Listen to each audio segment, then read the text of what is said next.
My entry point into the issue of human trafficking is as a survivor. When I was 7 years old, I was trafficked by my nanny in Dallas, Texas, during a time when my mom was severely ill in the hospital. He raped me and sold me to other men for sex. And during this time, my one desire was for someone to rescue me and take me to a safe place. In my terror and shame, I didn't disclose the abuse to my parents. But when my mom finally returned from the hospital, she sensed that something was wrong. She listened to her intuition and fired my nanny. Although I had a loving family, I was too young to understand and voice what was happening to me. I offer my voice now for those who are being bought and sold in the US and around the world. Children exploited through prostitution report they are typically given a quota by their trafficker or pimp of 10 to 15 buyers per night. Utilizing a conservative estimate, a domestic minor sex trafficking victim would be raped by 6,000 buyers during the course of her victimization through prostitution. Human trafficking depends on secrecy and concealment. It's time for us to bring the industry to light.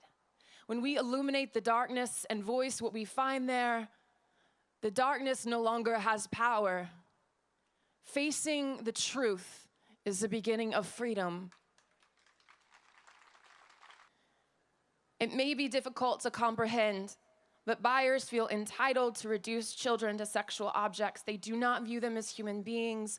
They are simply disposable commodities to be used.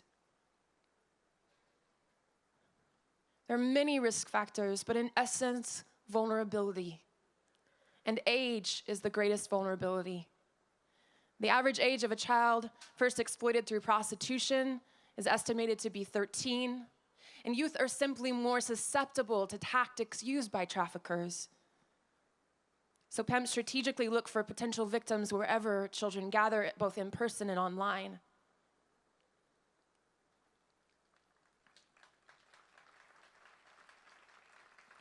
I know it's disturbing to hear about the trafficking of children. But I believe as a community that our love is more powerful than fear. No matter what we may endure in this life, healing is possible. And healing comes through compassionate community. No trauma is beyond the transformative power of love. First, I encourage you to speak to those you love. Educate yourself and your community about the realities of human trafficking in the US. And specifically learn more about the relationship between sexual abuse, partner violence, and commercial sexual exploitation. They are all interconnected. We cannot approach this as a single issue struggle.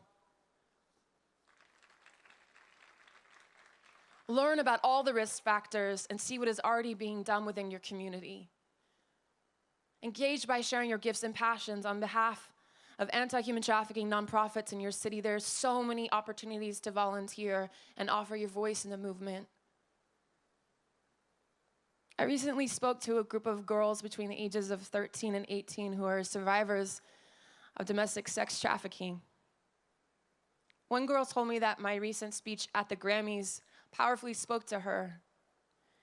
And when I asked her what part resonated with her the most, she said the part when you said, I am worthy of love, and that you're not going to change overnight. It takes time, and there's nothing wrong with that.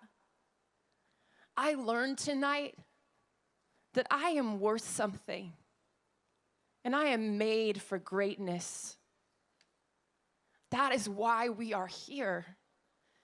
And I want you to be a part of that redemption and beauty.